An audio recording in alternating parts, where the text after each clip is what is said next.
तलब जिसकी सदियों से थी ज़िंदगी को, वो सोज इसने पाया इन्हीं के जिगर में। ज़मीन और आसमान जिनके आने के मुंतज़र रहे, वो हुजूर के ग़ुलाम थे। वो हुजूर के वो ग़ुलाम थे कि जब मेरे आका व मौला ने ओहद के मकाम पर तलवार बुलंद की ना, तो मेरे आका व मौला ने फरमाया, कौन है जो इसका हक अदा करेगा।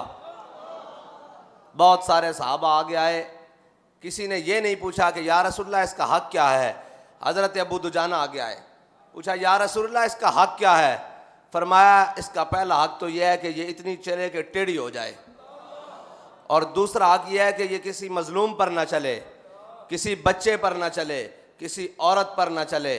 तो जब हज़रत अबू दुजाना को वो तलवार मिली ना, तो वही तलवार मुंतज़िर है किसी ये एटमी ताकत रखने वाले मुसलमान के कि कोई अबू दुजाना के ग़ुलाम को मिल जाए, ये ताकतें मिल जाएं, ये हुकूमतें मिल जाएं, फिर हम हुजूर के दुश्मनों को बताएं कि बात होती कैसे है।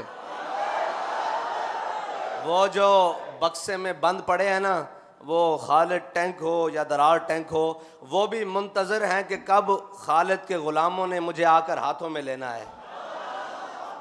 वो दरार टैंक भी मुंतज़र है कि कब दरार बिन अज़वर के ग़ुलामों ने आके मुझे हाथ में लेना है। कि जब जोश जिहाद बढ़े तो ये नहीं कि ज़र्रा पहन लें, बल्कि ज़र्रा क्या कमीज़ भी उतार कर लड़ें। हज़रत दरार बिन अज़वर की ये शान है। आप जब जोश जिहाद में ज़्यादा जज्बे में आते थे ना, तो पता है ना आपको जिहाद के अंदर ज़र्रा पहनी जाती है अपनी हिफाजत के लिए, लेकिन हज़रत दरार बिन अज़वर तो ऊपर से कमीज़ भी उतार देते थे शहादत के नशे में। तो रूमी कहते थे, भाई ये इंसान नहीं है, ये कोई और मखलूक है जो हमसे लड़ने के लिए आ गया। लोग तो ज़रा बख्तर बंद होकर और ज़रा बंद होकर हमारे खिलाफ आते हैं, ये तो बरहना होकर हमारे खिलाफ लड़ने आता है। इन्हीं के लिए तो इकबाल ने कहा था, ज़मीन और आसमान मुंतज़र रहे कि वो हुजूर के ग़ुलाम कब आएंगे जो 60,000 के लश्कर में 60 दाखिल हो जाएंगे। तो हज़रत अबू दुजाना ने जब वो हुजूर से तलवार ली ना, तो फिर ये नहीं कहा कि या रसूलल्लाह मैं आपके दुश्मनों के साथ बड़ी हल्की बात करूँगा, आपके दुश्मनों के साथ बड़ी रवादारी से पेश आऊँगा, आपके दुश्मनों के साथ बड़े मोहब्बत और इखलाक से पेश आऊँगा। फरमाया नहीं, जब हुजूर से तलवार ली तो ऐसे पहलवानों की तरह चले। बाबा जी फरमाते थे पहलवानों की तरह चले। आज भी उस अंदाज की ज़रूरत है उम्मत मुस्लिमा को। कोई हज़रत अबू दुजाना के ग़ुलाम की ज़रूरत है जो आलम कुफ्र के सामने ऐसे पहलवाना चाल चल के बताए कि हुजूर के ग़ुलाम सारी बातें बर्दाश्त कर सकते हैं, अपने आका व मौला की इज़्ज़त पर एक हर्फ बर्दाश्त नहीं कर सकते।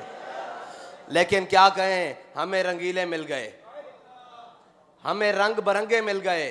कुछ कहते हैं कि ख़तों से हमारी हुकूमतें गिर गईं, और कुछ ख़त लिख रहे हैं कि हमारे ख़िलाफ़ नामूस रिसालत के FIR हो गई है। मैंने कहा अभी प्रोसेस में है, वो आएगी होगी, फिर साबित होगा कौन कितना बड़ा मुजरिम है।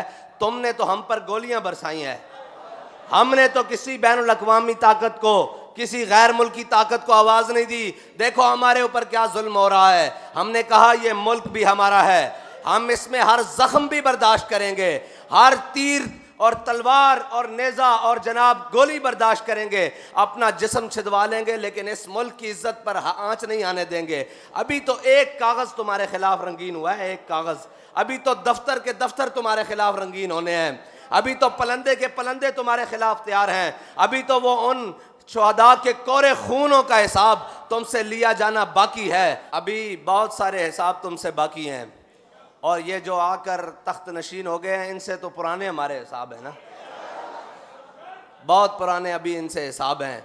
और इनको आते साथ हुजूर के दुश्मनों के साथ काम करने की दिलचस्पी है। मैंने कहा अभी मैदान लगेगा, तुम्हें बताएंगे कि कौन किसका साथ है। लेकिन अगर कौम ने कोई दम खम हुआ तो, अगर कौम ने हुजूर की ग़ुलामी का दम भरा तो, अगर कौम ने इन सब अग़यार के दामन छुड़ाकर हुजूर का दामन पकड़ने की तहैया कर लिया तो मुमकिन है। वरना यही होता रहेगा, कोई बल्ला आया, कोई तीर आया, कोई शेर आया, यही होता रहेगा।